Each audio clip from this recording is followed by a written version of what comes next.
Hey guys, David Wills here again with TED-IELTS, and today I'd like to talk to you about IELTS Speaking Part 2, and we're going to be looking at the subject of difficult cue cards.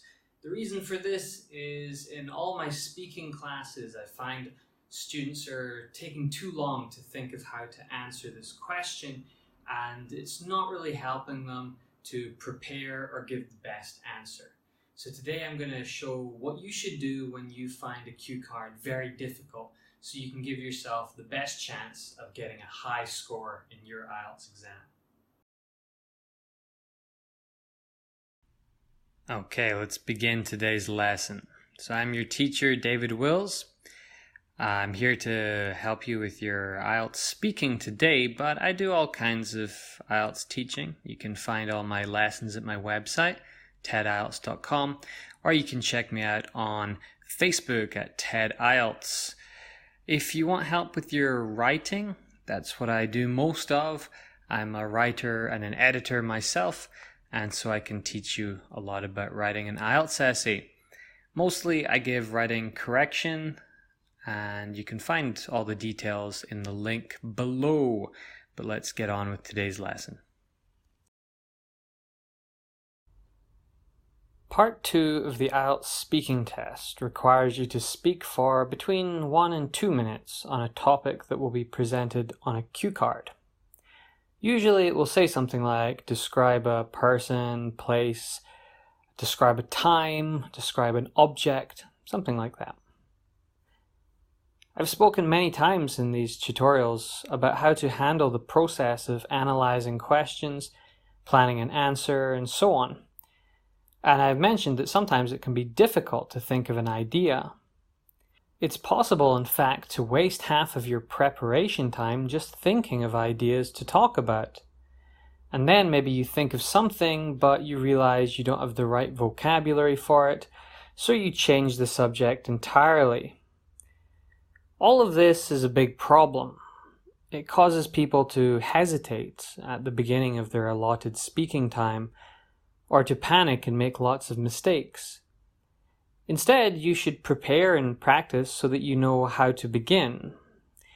But there's a problem, and that's our main issue for today. Some cue cards are really difficult. The IELTS test will never give you a really specialist topic that would require a university degree to know the answer. There's nothing about nuclear physics or brain surgery, for example. The topics are all pretty general, and in theory they would be applicable to most of the world. We see lots of questions about the environment or about age. There are questions about education, family, movies. Sometimes, though, you will encounter something that just does not apply to you at all, or that you cannot think of how to answer. What if you're asked about travel but you've never traveled? What if you don't know anything about architecture but it asks you about buildings? It is possible that in part 2 of the IELTS speaking test you will be given a cue card that you feel is really difficult to answer, but what I want to discuss today is how you can deal with that so you don't panic and get a bad score. Take a look at the following question that asks you to describe an experience when you lost something. I once did a class with some students and this question was in the textbook. Some of them found it easy to answer and others found it quite difficult. Later, someone asked me to give them a model answer. I found it very difficult. Of course, I'm a native speaker with 10 years of IELTS teaching experience, so all these questions should be easy for me. But sometimes I find it hard too. I just couldn't think of anything that I had ever lost. 30 seconds went past, then 40. Eventually I remembered that I had lost my mobile phone about 8 years ago. I had to think very carefully about it and then give an answer. It was very hard, and if English was my second language, I would have struggled. In fact, I probably would have panicked and gotten a really poor score. Recently, I heard there is an even harder version of this question that asks you to do something more specific. Describe an experience when you lost something and then got it back. I never got my phone back, so I don't know how I would have answered this version of the question. So what could I have done? There are a few different reasons why your cue card might be hard for you to answer. First of all, the example I gave previously about losing something was really specific. In other words, sometimes you may not be able to relate to the question at all. Some questions just require very specific words. Take the topic of weather, for example.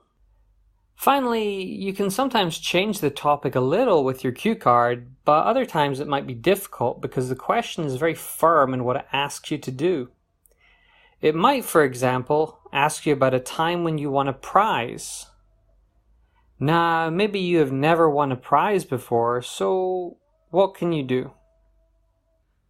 Let's look at the solutions to some of these problems. Imagine that you have been given a cue card for part 2 and suddenly you realize you can't think of an answer. What should you do? I want to suggest that there are 2 possibilities here. Perhaps you can think of more, but these are the 2 reasonable ones that I will recommend to you. You can change the subject, or you can lie and make up a story. Neither of these is a perfect solution, but they could both really help you if you use them correctly. Let's look at them and examine the advantages and disadvantages. So you could change the subject.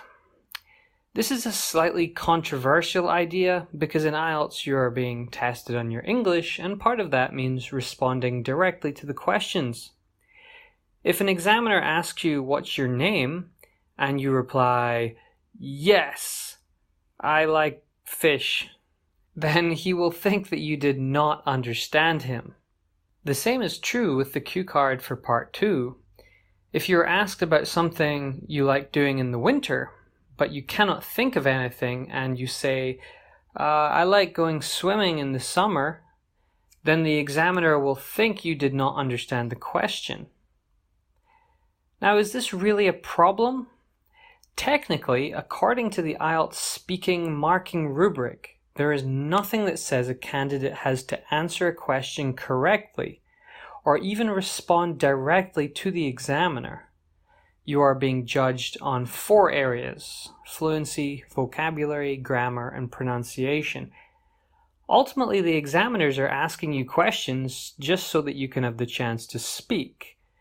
They will then listen to your speech and grade you on those 4 things. In theory, if your answer was completely off topic, but you spoke with perfect pronunciation, you should still be able to get a band 9 for pronunciation. But are there any drawbacks to this? Yes. If your answer is completely off topic, it will not leave a good impression upon the examiner. They may not be able to fail you, but they might mark you down in some other way. For example, if you have answered on a totally different topic, they might remark that your vocabulary was wrong. Why is that? Well, for IELTS you're being asked questions on a range of topics, and if you don't know how to talk about a topic, then you have not demonstrated sufficient awareness of the language for that topic. Even though your sentences were correct, they could technically say that your words were related to another topic and did not address this one, so then they could give you a poor score. There's another possibility, which is that the examiner might think that you have memorized your answer. If this was the case, then the score you received would be severely marked down. The reason is that IELTS obviously forbids cheating, and anyone who memorizes an answer and attempts to recite it in the test will be penalized accordingly. However, overall, it is not a bad strategy to use if you are desperate. The other option is to just make something up. In my previous example, I said that you might be asked about a winter activity. Well, perhaps you don't have any winter activities that you enjoy, but you know skiing is popular. In that case, you can say, I really like skiing in winter, and then attempt to make an answer that lasts for about 1 to 2 minutes and fulfills all the criteria from the cue card.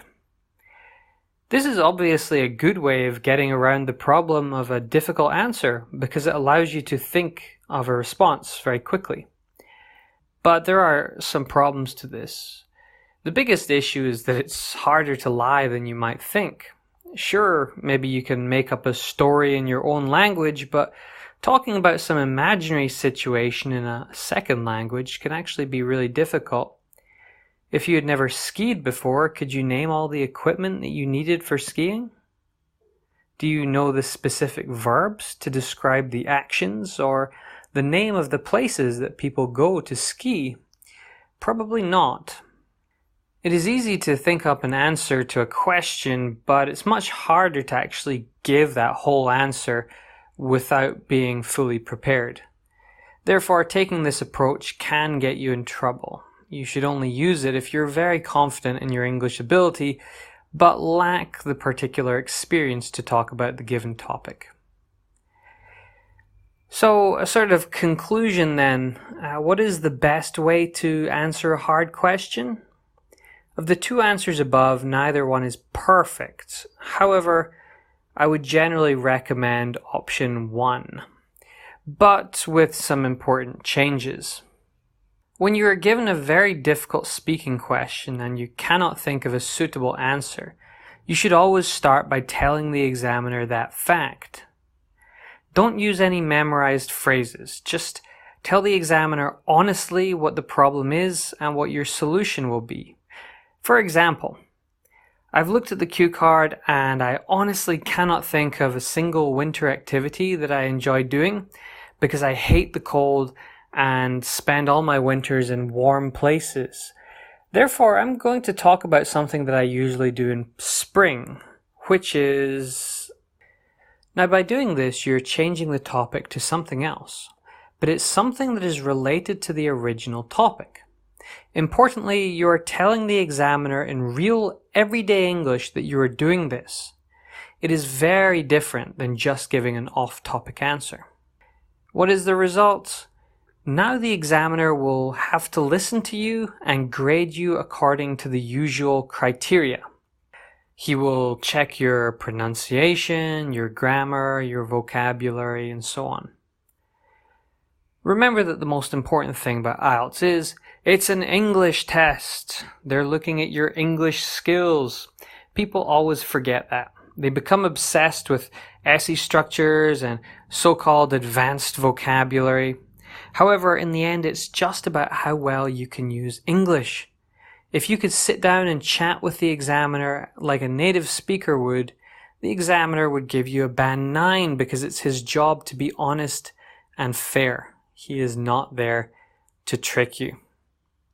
Guys, if you've enjoyed this video, please give it a thumbs up and subscribe to the channel. And you can head on over to my website if you want to find some more excellent IELTS study materials. You can also check out the Facebook page at TED-IELTS, and that will give you all kinds of good stuff on a daily basis to help you prepare for your IELTS test. See you next time.